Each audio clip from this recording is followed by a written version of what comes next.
So, here's some interesting news, guys. We're gonna watch a little Bellular. Bellular brings up some great discussion points, and this one caught my eye because this is the Manor Lords developer is worried because all of a sudden his game has become the most wishlisted game on Steam, period whatsoever. And I've heard a lot of wacky talk about Manor Lords. Now, I know what I'm expecting from Manor Lords, but I know a lot of people are, let's just say, probably expecting too much. People are expecting to be everything from Age of Empires to Total War to Crusader Kings. And the poor developer had to create like this giant statement of like, guys, this isn't any of those games. So, here, let me first see if I can find the announcement. And then we'll watch the Velular video and discuss. King of Nightmares, good to see you, my friend. Happy evening. Welcome. We miss you.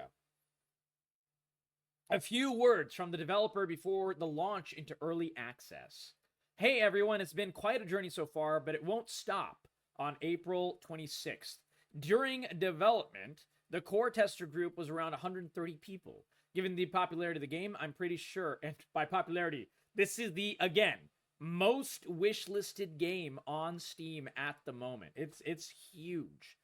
I'm pretty sure there's going to be a wave of feedback that I will need to address after the early launch. I wanted to address a few things for everyone who intends on buying the game on April, you're right, the 26th. What the game is not. So he's so worried that people are going to hate the game because people are expecting to be like all these different game genres, that he's trying to make like a discussion about, guys, let's temper our expectations. I'm only like a small dev here. And the game's not. Manor Lords is not a Total War competitor. It's a city builder with battles. Yes, battles are there, but not as huge or as frequent as some of you might expect. The majority of gameplay is actually focused on city building and management, which is what I'm expecting. What the game also is not, it's not an empire management style grand strategy game either. And what he's trying to compare it to, by the way, guys, is like CK3 or EU4. The game, it has regions, but you won't be able to conquer the whole of Europe, for example, or have marriages or anything like that. These are CK3 things. Crusader Kings. The game is designed to play on a much smaller scale. Yeah. A lot of people are looking at like Manor Lords, and they're basically trying to make it fill their niche, even though Manor Lords is trying to be one thing. But yeah, it's kind of crazy. It's not an RPG either. Now, why he had to make this comparison is astounding. But yeah, if you played KCD or Mountain Blade, KCD is Kingdom Come Deliverance, which does have a sequel coming out. We saw the sequel trailer 2 nights ago. It looks amazing. But yeah, that's a different thing. Mountain Blade or Mountain Blade. Manor Lords is a different type of game. There is a visit mode in Manor Lords, which allows you to walk around your town, but it's experimental cosmetic bonus feature. The game is really meant to be played from the bird's eye perspective, like a strategy game almost always should. There won't be any first-person gameplay. So he's basically saying it's gonna be like, you know how like in The Sims, you can like, or like I think like City Skylines, you can do this as well, where you kind of like zoom in on one person, follow them throughout like their day or whatever. That's kind of like what this is going to have as like the bonus feature. It's not like you can actually play in like a, for example, Mountain Blade, where you get on the ground, you control your troops or whatever. Yeah, it's also not a competitive, fast-paced RTS like Age of Empires or StarCraft. A lot of game mechanics focus on aesthetics of your town, and resources take some time to be transported around the map.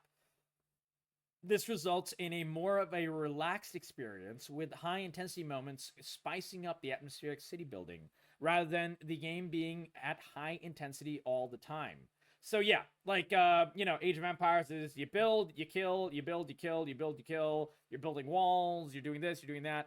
Or StarCraft is very similar. This is like you're making a city. Yeah, exactly. This is what I'm expecting. And welcome, King. It's been a minute, my friend. I hope you're having a great night. This will be an early access release. Yes, it must be disappointing, but I think it's the right choice. It is by the way, he's right. The dev is right. This is absolutely the right choice. It is my first serious game, and not only some stuff is still unfinished, but I bet you guys will ask me to change some things you don't necessarily like. But I want to pursue an open development strategy of a back and forth between me and you. I think it worked great for the game so far, and comparing it to the times where there wasn't even a testing group and I was developing it in a bubble. The publisher and I recently shared the game with content creators all over the world. Again, I'm one of these content creators, and I just actually cannot play the game. It makes me so sad. I wish I could. I would love to give some good feedback on this game, man. It looks so cool. Feel free to check out numerous streams and Let's Plays out there before buying to make sure this game is for you. Also, by the way, one of the reasons this game has hit it so big on Steam, there's many reasons, and I'll talk about that when we get into the video with Bellular and everything. But one of the big reasons is this developer, as you can tell, is based as shit. Like, he's given a lot of information here, and he's basically saying, if you're expecting it to be any of these four giant, like, genres, don't wishlist this game. Don't buy this game. It's not for you. And he's saying this very nicely, but he's like, dude, can you imagine Ubisoft in this situation? Can you imagine, dude, even actually like some smaller indie companies like No Man's Sky did this, where they saw what people were expecting and they just ran with it. They're like, yep, it's going to be that. Wish list it, share it with your friends, give us money, is basically what those other companies do. This guy's like, hey, I'm trying to make a very specific game here, and I really want you to like the specific game. And, we're going to have an open development process. But if you're wanting one of these games, it's not going to be that. Don't give me money. Very few developers think like this. So I give this guy mad credit. Like, straight up, this guy is based as shit. He's being super, super, super open. And way more open than I expected. Like, honestly, I don't know this guy, so to be fair, this like he said, this is the first game. I've never really seen him make other games before or anything like that. But I love that he's doing this. And I think he deserves credit for this, for sure. And the other thing is, he's also been really cool. This is something I wish a lot of other devs would realize. You can create a huge, tremendous upswell of love and traffic for your game if you reach out to like every freaking content creator, no matter the size, and you kind of like invite them to the development process, and you invite them to share the betas of the game and so on and so forth. A lot of companies are so tight-lipped. I get invites to games all the time for betas, and A, they're not interesting games sometimes, but B, a lot of them are under huge NDAs.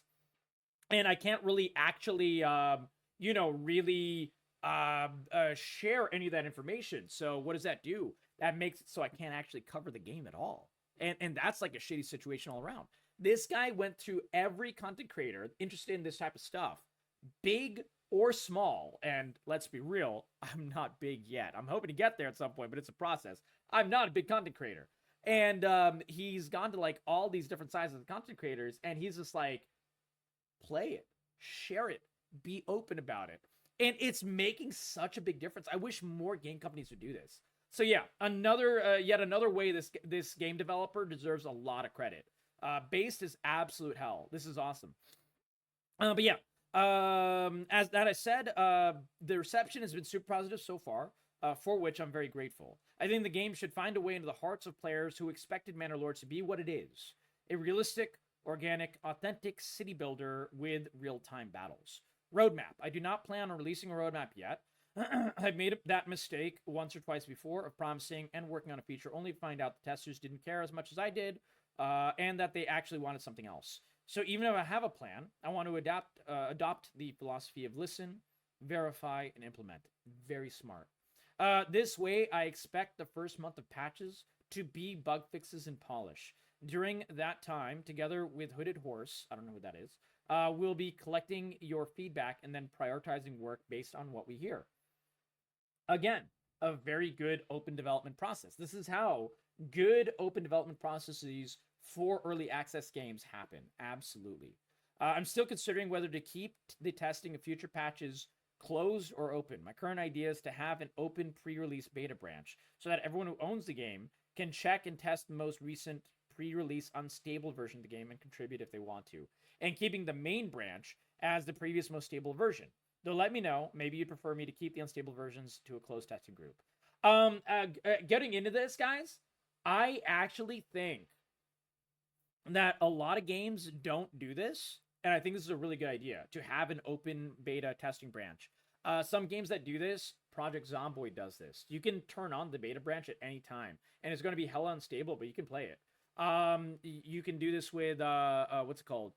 7 Days to Die. There's always an unstable branch of 7 Days to Die. There's always an unstable branch of what's that game called? Shit. Dwarf Fortress. That has an unstable branch as well. And it works really well. People that are very passionate about these games give an absolute boatload of feedback, and sometimes they create content with it as well, put eyes on the upcoming changes and stuff, and these are only good things, in my opinion. Now, it can get muddled, where, yeah, very unstable branch for Dwarf Fortress, true, but they still have it, and I think it still works out really, really well. But a lot of people can, when it's a very broad audience, can think the unstable branch is like the gameplay branch and treat it that way, and that's when it can get downhill, if that makes sense. So I think that's what he's trying to avoid. I think he does this really, yeah, Minecraft sort of does this, I guess so. Yeah, Minecraft is actually a game I've not really played too much recently, because I'm weird. As soon as I turn on Minecraft, or as soon as I download Minecraft, I play nothing but Minecraft for like the next 6 months. And you guys want a variety stream. You guys don't want a Minecraft stream. So that is one reason I do not play Minecraft these days.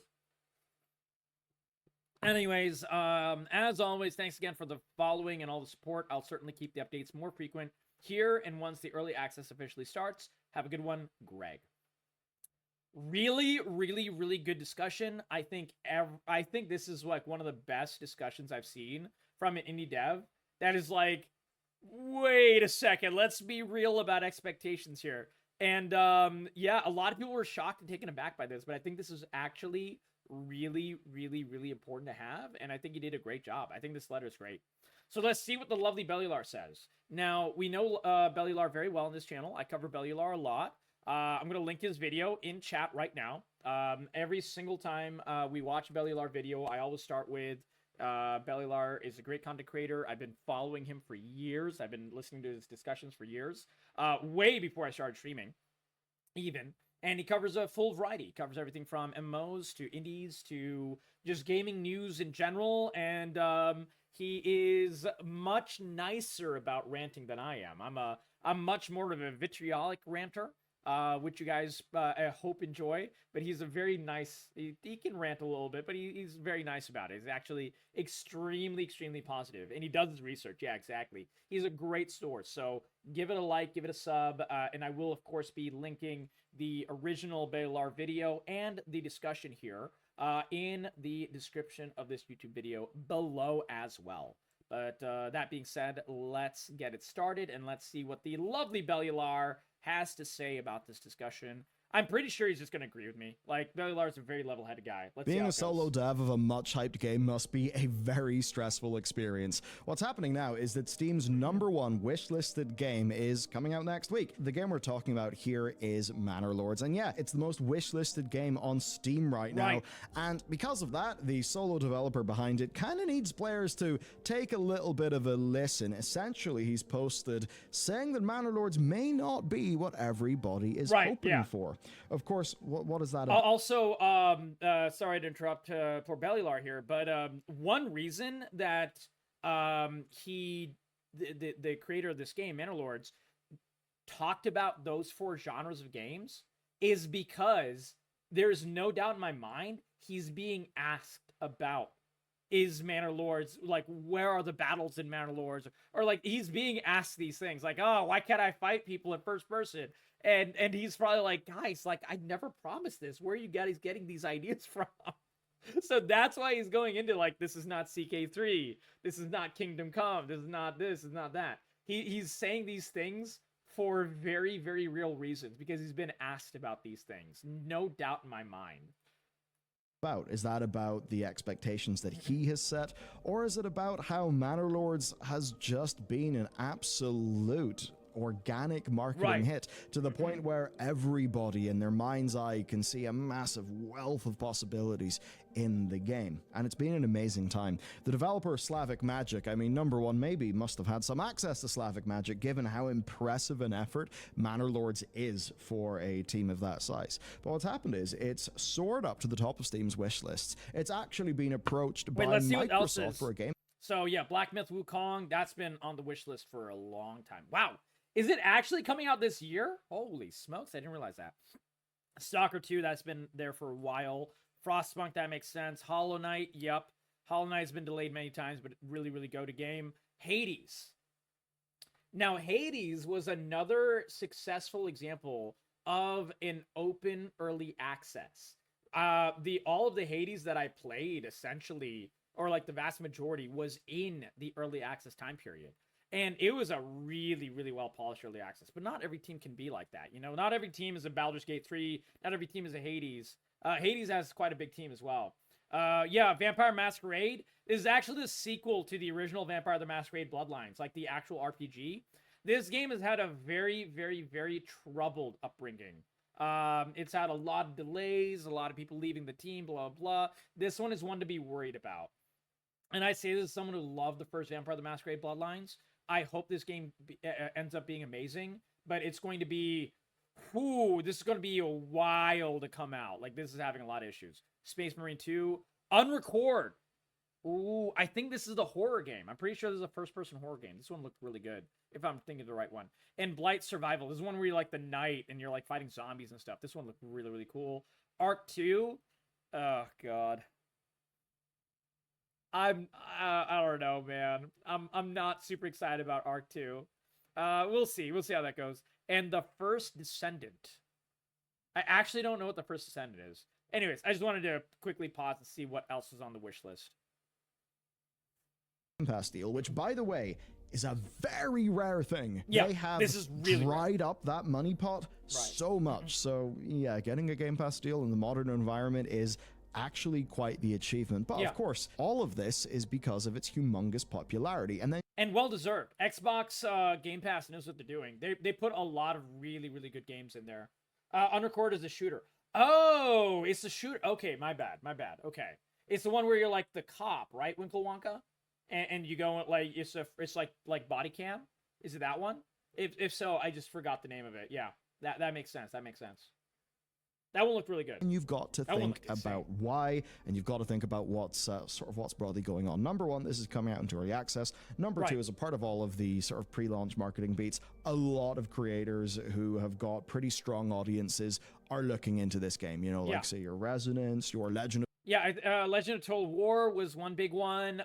Turin is one of my favorite Warhammer content creators. He does a lot of Total War Warhammer PvP battles. I actually learned a lot by watching Turin and Battlesea and all those. All of that entire crew has been playing Manor Lords.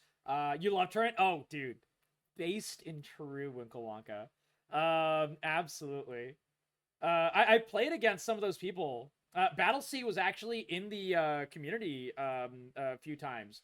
Battlesea raided me once, and also I don't know if you know Don Fandango. He does a lot of campaign battles. Battlesea hangs out with Don Fandango a lot, and the first time that Battlesea was from Don Fandango raiding me, and dude, my head exploded in like the best of ways. I was like, holy shit, is that the Battlesea? Dude, I was like stars in my eyes and everything. Oh man, it's great. Of Total Wars, many others, and a lot of this does speak to the interesting Venn diagrams that this game finds itself in. Because yes, there is exactly what it is, right? But also, if you're a Total War fan, well, you're looking at the combat in this game and thinking, my god, I have had so many combat criticisms of Total War in the last while. I am interested. Also, I think I don't know if Bellular's going to talk about this, but I just figured out. Let's look at the list again, guys. We got Total War. We got essentially Crusader Kings. We got first person RPG. and we got fast-paced RTS. We haven't had good games recently for any of these genres. Or like, you know, they've had some controversies and stuff. Like Total War had like massive controversies with Total War Pharaoh. And they haven't had a proper medieval Total War in quite a long time. CK3 is a great game, but, you know, besides like the random updates and stuff, we've not had any other CK3 style games recently, like at all. Some games have, you know, mixed civilization with CK a little bit. We played through Millennia, which did a really good job, actually, if you like, you know, civilization style. But those are like Civ games. Those aren't really CK games. We've had, you know, besides Mountain Blade 2 and stuff, you know, KCD, Kingdom Come Deliverance, you know, came out 6 years ago. We've had very, very few of these games. Oh, yeah, and also, yeah, Crusader Kings and Total War. Total War has had issues with, you know, money and stuff like that as well. Completely agreed, Freya. And I've covered that a lot. I think Total War Warhammer's turned around a huge way over the past couple of months, and you can see the Steam reviews. We actually discussed that 2 nights ago. That's shown the turnaround. It's much, much better. But they still had their controversies, for sure, Freya. And also, RTS. Besides what, like the Dune RTS, and that's like a pseudo RTS. What else have we had? Oh, Age of Empires 4, but that was like a year and a half ago almost right now, right? So we've had very few games in all 4 of these. I feel like one reason, Stormgate is like really indie though, and that's like StarCraft. I'm talking about like fantasy style. Like this is very fantasy style. But regardless, but that's a fair point. But regardless, the big issue is all of these games are basically missing niches for a lot of people. As in, people who play any of these 4 games, they're yearning for this game to fill that niche. They're yearning for something to fill a new, like, medieval style Total War. They want a new Empire style management strategy game. They want a new single player first person RPG. They want a competitive fast paced RTS. So they're kind of like projecting their wants on this game. And that's one reason this game is like gigantically wishlisted. So yeah, I don't know if he's going to talk about that, but I think that's a big part of it. I think that's a big part of why the wishlist numbers are so high. And that's why, you know, everyone is looking at this game being like, wait a second, this looks cool. But yeah, I think that's why. Maybe you like city builders. I mean, they've had an ongoing renaissance, but maybe your time isn't being eaten up by City Skylines 2. Oh yeah, I mean, yeah, that's an example. Dude, for city builders, City Skylines 2 is one of the worst games of the entire year. It's so bad. Like, dude, my most recent video covered City Skylines 2 and the entire giant debacle of it. If you haven't checked it out, you should. It's a great one. But yeah, that's having a lot of issues as well. Maybe now you're just thinking, okay, well, this game looks pretty interesting, and it's in my just play Venn Skylines diagram. 1, yeah. And that means we've got a situation where a game with realistically a tiny budget as compared to Total War or City Skylines 2 or really a lot of its contemporaries, it is competing with them. And that's one of the interesting things about small indie disruptors. The entire point of a small indie disruptor is that it is competing while it almost definitionally cannot be comparable because of a complete asymmetry. Company of Heroes is like a strategy military turn-based style game. So that's not kind of like mini RTS. But yeah, I understand. Also, Company of Heroes was not well received. Company of Heroes actually lost a giant amount of money for the publisher and developer. Like a gigantic amount. And resources. So to try to cut through all of this and make sure that we do not have a No Man's Sky shaped launch, the developer has made a big old post on Steam. Didn't I just say that No Man's Sky, when they had essentially the same issue, they just ran with the money? Holy smokes. Bellular is so smart. He's so smart. Dude, I love it, man. We think so alike. Hell yeah. And to be honest, I'm just interested in this situation, but also I do think it's worth getting the word out here. Here's what he said, and I'm just going to quote here. what this game is not. Manor Lords is not a Total War competitor. Right. It is a city builder with battles. Yes, battles are there, but not as huge or frequent as some of you might expect. The majority of gameplay is focused on city building and management. It is not an empire management style grand strategy game. The map has regions, but you won't be able to conquer the whole of Europe, nor have marriages or anything like that. The game is designed to play at a much smaller scale. Right, It's yeah. not a role-playing game either. If cover you've that. played Kingdom Come Deliverance or Mount and Blade, Manor Lords is a different type of game. There is a visit mode in Manor Lords that allows you to walk around your town. Now, this one I understand. Like, I understand why people thought Total War, because the battles are quite similar to Total War-ish. And I definitely understand why they thought, Mount and Blade a little bit. Because Mount and Blade has Total War-style combat. Also, the zoom-in feature was something in the trailers and stuff. And it looked, like, hey, maybe they're kind of doing this a little bit. So I do understand these comparisons, actually. And Winkle, thank you for the sub, buddy. You're amazing. I appreciate you so much. But it's an experimental cosmetic bonus feature. The game is meant to be played from a bird's eye perspective, like a strategy game almost always should. There won't be any first-person gameplay. It's not a competitive, fast-paced RTS like Age of Empires or StarCraft, so maybe, I don't know who thought that this game would be like Age of Empires, though. Like, this game is nothing like Age of Empires. I can't even begin to imagine who thought that, man. That's crazy.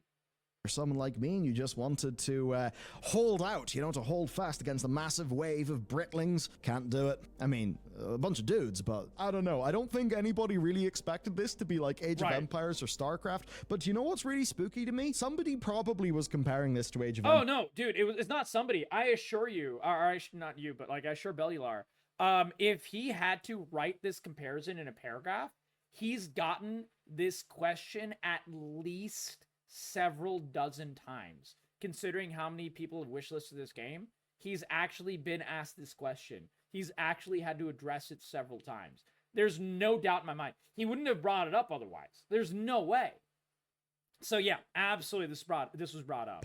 And that's probably why the devs felt they've had to write this paragraph. But anyway, he goes on to say, a lot of the game mechanics focus on aesthetics of your town, and resources take some time to be transported around the map. This results mostly in more of a relaxed experience with high-intensity moments spicing up atmospheric city building rather than the game being high-intensity all of the time. That, to me, sounds completely reasonable as a disclaimer, and frankly, after him saying all of those things, I am more excited about the game. Because in a way, me too. If you define something by what it I think he's gonna say, if you define something by what it isn't, you actually describe what it is.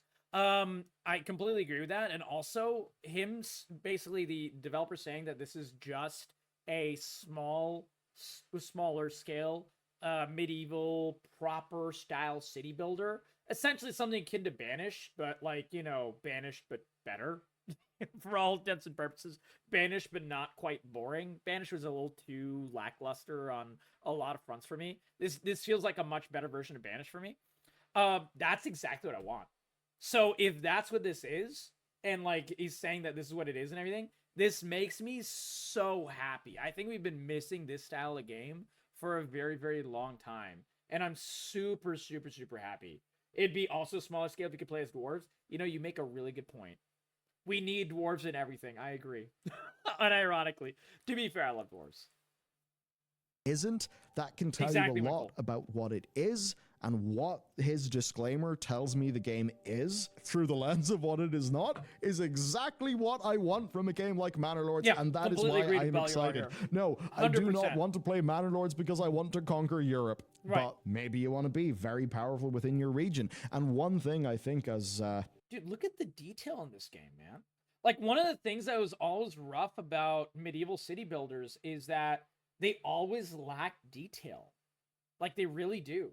You go back to Banished, it's not near this level of detail. And I'm talking about, being able to curve your roads, being able to see the exact lot of each, homestead or whatever this is.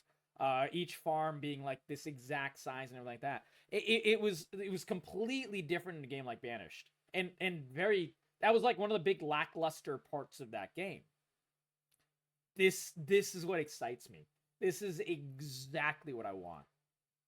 I don't know, just as the industry develops, we're really beginning to appreciate a little bit You of can, like, less change is more. lot sizes. Sometimes you That's don't need cool. as much pace. You don't need as much scale. What you do need is It actually has like a lot of like the lot size mechanics and like the road mechanics and stuff of a City Skylines. And I think that's one thing that City Skylines does really, really well. Banished 10 years old now? No, I know. I meant when Banished came out. I bought Banished day one, Tyler Tube. I bought Banished a long time ago. But yeah, it was way before I streamed and everything. But even then, I was like, this is kind of hitting some of the spots, but this is not exactly what I wanted. You know, it was one of those things. Like, I still bought it, I still played it, still enjoyed it. But it was like, it was definitely missing some things for me. meaning. And sometimes when things are And a this bit more looks to stripped fill back that, and in slow, my you opinion. actually get more meaning, and that means that a game experience can, in policies. fact, stay with Having people like little more. tech trees and policies I is mean, really also cool. the obvious one: dev can't make Total War Mount and Blade and a Paradox. And having, hold on, let's go back. Yeah. Or, I mean, also the obvious one: dev can't make. Having the RPG mechanics here, gear, you have upgrades, you have like, it looks like a little mini skill tree for your little dudes, your little knights and stuff. This is cool. This is a really, really cool amount of detail. I love this. Total War Mount and Blade and a Paradox Grand strategy game all in one. That certainly would be an impressive feat, though. For a lot of people, though, the potential of an indie beating all of those games is a very appealing thing. We love to see a little guy win. An indie beating a big AAA effort, making a better game, that is a truly amazing story. And via asymmetric competition, I think that this game... I really like the sync battle mechanics that we just saw. Like the dude, like, you know, basically Sparta kicking a guy in the ground and then stabbing him and stuff. Like, that's a nice level of detail for this game. The fact that there's a small indie dev team making this is really, really, really dope, man. I love this. Can actually do that. No, I do not think that it can beat Warhammer 3 or Nor the next, like, I don't know, Medieval 3, if that comes out in a decade. I don't think that it can be... It would really worry me if the dev was like, hey, yeah, we're going to add some Warhammer mechanics to this and stuff.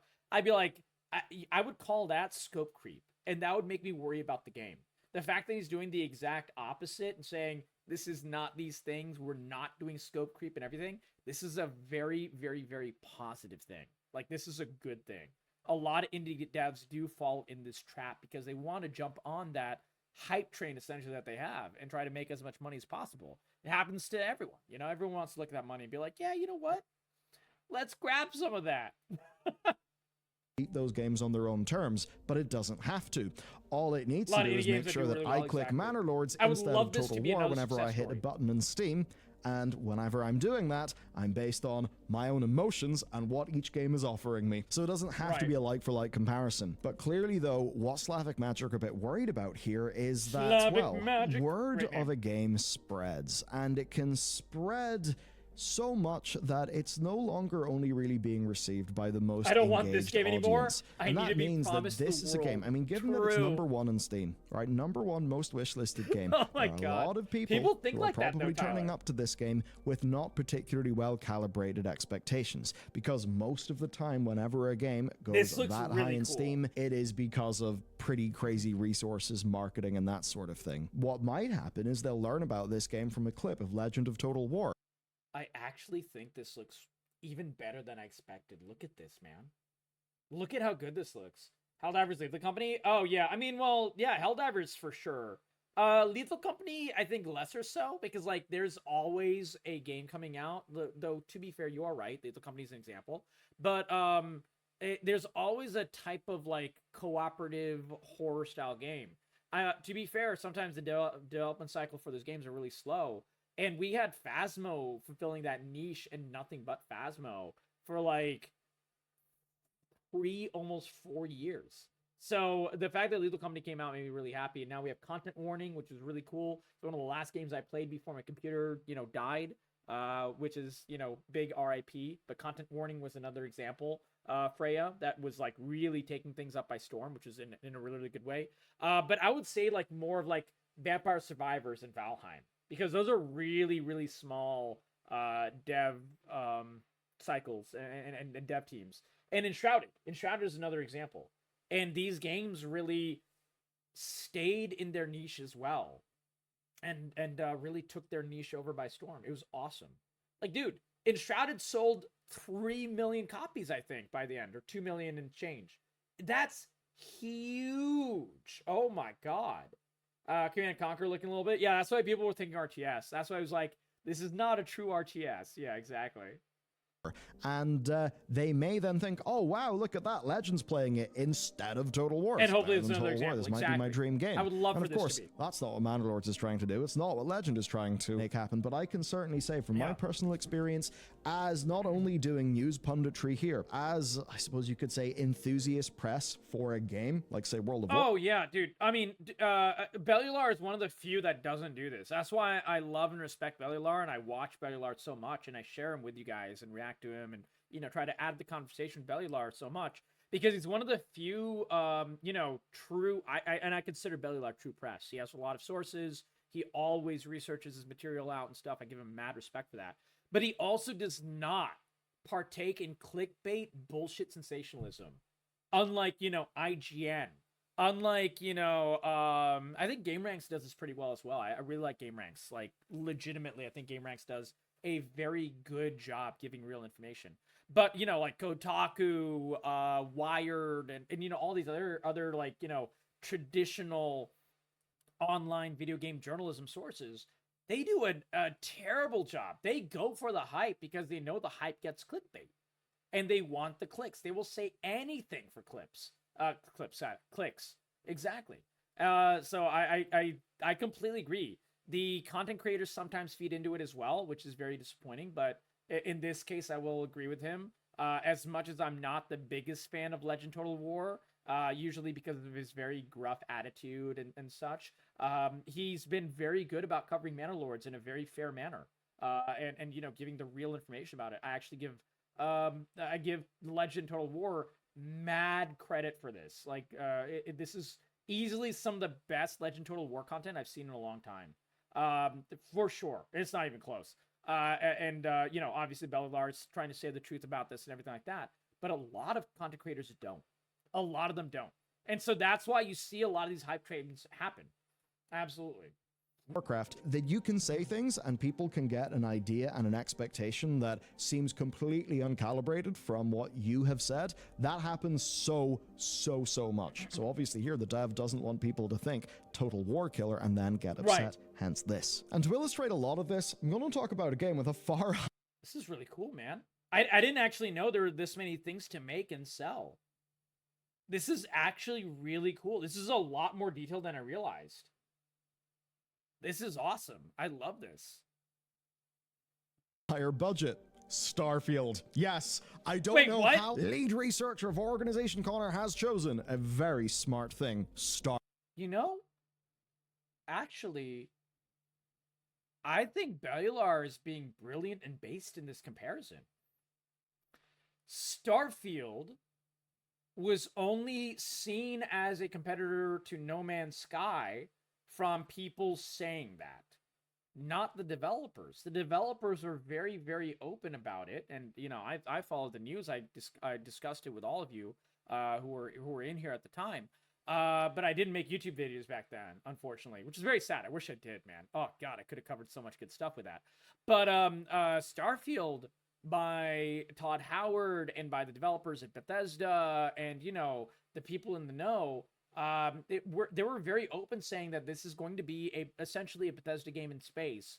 It is not No Man's Sky. It is not you can fly to the ground. They never said you could fly from space to the ground, land on the ground, go anywhere you want. They never said that shit. Ever. They never, ever, ever said that shit. And a lot of people expect that out of Starfield. And it was very unfair to the game. Because, I went in to Starfield with very, very tempered expectations. Like I said, the thing I wanted from Starfield was essentially a proof of concept. Can Bethesda make, again, a game with good RPG mechanics? Can they do this? Can they still have that sauce? Do they still have that sauce? Can they still do this? That is all I wanted. And essentially, can it make a proper Bethesda game in space, in a brand new setting, with fleshed out quests, not solely relying on procedural generation, Unlike Fallout 4 and unlike Skyrim, because Skyrim and Fallout 4 very much relied on just those things. And it was very, very disheartening to see that trend. And they proved they could do that. I was happy with the game. I didn't want anything more out of that. I enjoyed it for 30 odd hours. I will definitely go back and finish the game at some point. I really liked the main quest. I really liked, the side quests being fleshed out. I liked that they fleshed out a lot of characters, had them say more than like 2 things, a lot of stuff like that. And as a result, I was very happy with Starfield. I paid full price for it. Nothing more than full price, but I paid full price for it. I left happy. A lot of people expected No Man's Sky. They were extremely unhappy with the game as a result. And that is why Starfield got shit on so much. And that's why you see people, who play it through Xbox Game Pass and stuff, and they're still playing the game at high numbers. Like, if you look at the Xbox numbers, Xbox Game Pass numbers and stuff, Starfield is like the 3rd most played game on the entire thing. It was, and people are very happy with the game on Xbox and stuff. I think that's exactly because it's exactly what they expected, and they got what they wanted, and they're happy with it. And I think that's how it should be. Like, don't overpromise, don't project onto a game what you want from it. Try to expect what it's going to be, and you'll be happier with the product. Perception is a huge part of reality. That's what I always say. Space Fallout, yes. not Star Citizen. We are tying Starfield to Manor Lords. That might seem completely unhinged, but trust me, it is pretty hinged. I'm pretty sure that's exactly what Beliar was going to say. And I did not think of this thing until he brought it up. And, me explaining it out, he's probably exactly similar to what he says. And Beliar is completely based for this description. I completely agree with this allegory. People played Starfield, and a lot of them played it for a lot of time. Yep. Sometimes even more than Baldur's Gate 3 at one point, but you then take a look at the Steam user reviews, and you can see that a lot of people who played Starfield really should not have played Starfield. Correct. And it's not about liking specific aspects of the game or whether Starfield was disappointing for those who just got frustrated at, say, like loading screens. One of the most frequent refrains from people when you actually go through those reviews is other games achieving the fantasy of the genre better than Starfield can. So it's actually not even about a lot of the minutiae of Starfield or whatever. No, that's exactly it is what it about that big fantasy. To many, they wanted No Man's Sky. They wanted Star Citizen. When in reality, it's it's like a open world space RPG in space. I said in space twice. Where you're slinging guns, you have a jetpack, you're building ships, you're being a pirate. That's it, and that's a lot. Like, that's a game like that is like a Starfield game. And if I ever play it through, which I will, but it's definitely one of those games I'll play a lot more off stream as well. And I've already played a bit more off stream back before my computer died. It's a game that you could sink in several hundred hours just doing that. And there's nothing wrong with that. You don't need it to do everything. No one should expect a game to do everything, man. It's crazy.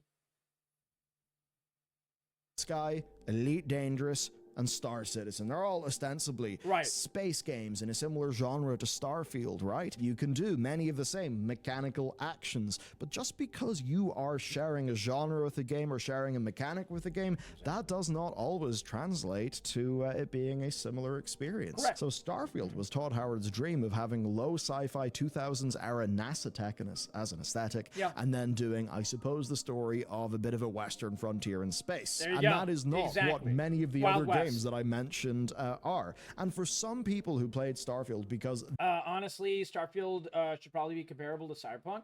Oh yeah, and I think if you look at it from that lens, Cyberpunk was another game that completely overpromised and completely underdelivered. Starfield only promised exactly what it was. Everyone projected their shit onto it, but that's not the makers'. That's not Bethesda's fault. Bethesda, it was a good game. It had its bugs, but it actually, honestly, Starfield's launch was the least buggy Bethesda game launch I've ever seen. And I've been playing Bethesda games since Fallout 3. I've been playing Bethesda games since the literal beginning of Bethesda. And this is the least buggy Bethesda game. And people were still, losing their shit. It's crazy, man. Cyberpunk was great. Cyberpunk is great now, Tyler. But at the time, Cyberpunk super overpromised, and it was a horrendously buggy game back in the day. It was a completely different thing back then. That's what I mean.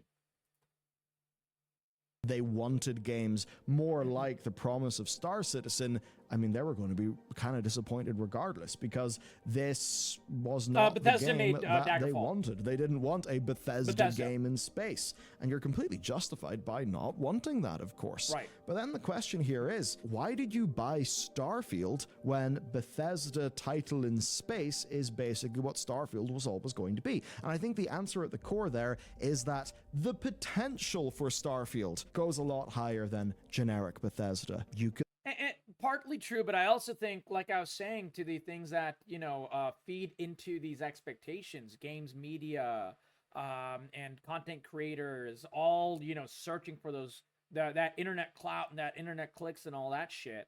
And this is something I'll never do. I'll always give it to you straight, guys. I never, you know, blow smoke or anything like that. I say what I mean, and I mean what I say. And I kind of probably get dinged for it a little bit. I probably should go more clickbait with my titles, but I don't. But yeah, these are new Deus Ex. Ooh, I have some bad news for you, Blind-O-Matic. Ooh, wait, do you not know? Oh God, I'm so sorry, man. I'll give you the news afterwards for Deus Ex. We will probably never get one. think, oh wow, this could be my dream game. You hear Phil Spencer talk about how he loved being a space pirate in Starfield and think, oh boy, here we go. This will be really exciting. Maybe you're interested in Star Citizen, but, well, you actually look at Starfield and think, all right, first person. I also don't want pay to win like Star Citizen. Man, I don't want to pay like literally $70 or $1,000 for a fucking ship in a video game. That's Star Citizen.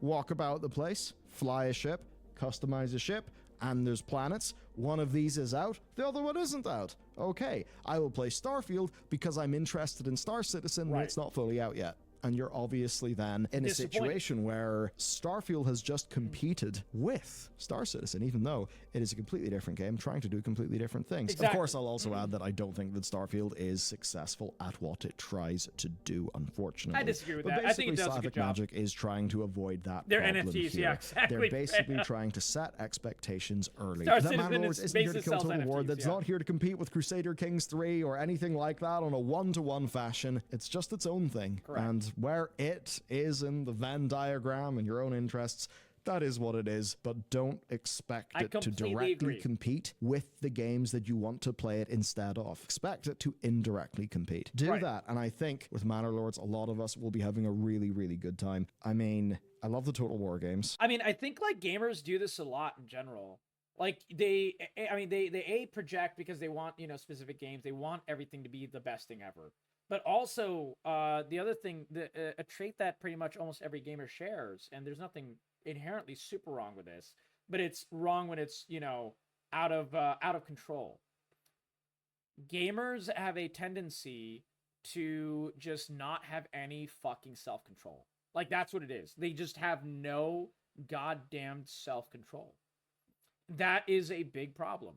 That is why gamers buy, you know, over $1 billion worth of ships in Star Citizen, which is a game that's not even truly out yet and is still broken. Games are also, people are also upset when games are 7 out of 10. And, you know, if you look in the past, Freya, for example, like, I completely agree with you. If you go back to, like, Sega Genesis, if you go back to, like, Super Nintendo, most games were just decent. Like, they were fun. You would rent them for 2 days. You would beat them. You were done with them. Very few games were super, super crazy iconic. You still got those, but that wasn't the norm. Very few games were the Earthworm Jims of the world of the time. Very few games were the, Lion Kings and stuff. Gunstar Heroes. Yeah, I mean, that's... Gunstar Heroes is the exception, Tyler. That's what I'm saying. The vast majority of games from that age, Tyler, were not Gunstar Heroes. There was a lot of shitty games on Super Nintendo, Sega Genesis, and NES, and all those. I know. I had all of them. I grew up on so many of those games. That's what I'm saying. Well, it's a complicated relationship. Mountain Blade. I can't go near Mountain Blade Chrono as a rule. Trigger. It just can't happen. Yeah, Chrono Put too Trigger's many good. hours into all I'm of the not Mountain even Blades. like It is super too into Chrono destructive to my Trigger. I life. think it was okay. So It was good. I mean, and Pharaoh. Chrono big Trigger was childhood like a game. 7 out of 10 for Manor me. Lords is Hot take. exactly what I think I want from it. Yeah, and that's exactly. very much as a genre enthusiast. But it is interesting to see. If you go into Manor Lords expecting it to be what it is, I think you'll be really happy with this game from what I've seen so far. I've not played it yet, but from just what I've seen so far, like I'm going into it with tempered expectations, obviously, and I think anyone who's read the developer's note should realize you have to go in this with tempered expectations. He knows when he makes his full Manor Lords game, people who want the things that he wants from Manor Lords will be happy. That's the thing. See here an example of a developer maybe looking at Sean Murray, maybe looking at Starfield and thinking, okay, I actually see a problem on the horizon. Because Right. ultimately, I don't think the dev would have done this if they weren't a little bit spooked at some of the chatter that they're seeing about their own game. I Yeah, just think it's for an good interesting reason. situation. And look, if you were interested in Manor Lords but aren't checking out the Steam forum, I at least hope that this video provided you with some utility, I suppose, in single boosting the developer's message, just so that you actually understand what's going on. Right. Because, real talk, the world's complex, our lives are complex, and to be absolutely up to date with everything that you could potentially be excited about is a completely absurd prospect, because there's just so much going on. But okay, that's that. As I record this video, it's no rest for the wicked time, and it's almost Manor Lords time, even though this industry does give us Actually, I will say that a lot of people are impugning their own thoughts on No Rest for the Wicked as well. I think a lot of people are in for a shock when No Rest for the Wicked comes out. And, everyone's able to play No Rest for the Wicked, and it's not going to be the exact game that they thought it was going to be. I think people are expecting to be like a Diablo, right? It's not a Diablo. And it's going to be really hard. People are things ready. to laugh at, and much stupidity. I still need to hammer home the point that video And it games might hurt the are game. really goddamn good. Because of okay, that. that's it. Have Which a is good really day. sad. I'll see you again tomorrow. There we go. Great video, as always, from Bellylar. Huge W. And he nailed some points. I did not even think of the Starfield relationship until he brought it up, and I was like, holy fuck. The boy is right, man. The boy is right. Bellylar is a brilliant Ular. I thought it was an isometric Souls game. Yeah, but a lot of people... Tyler, you are in the know, and you've watched videos on it. A lot of people that are... You got to remember what a base gamer thinks. You're on YouTube and Twitch literally right now.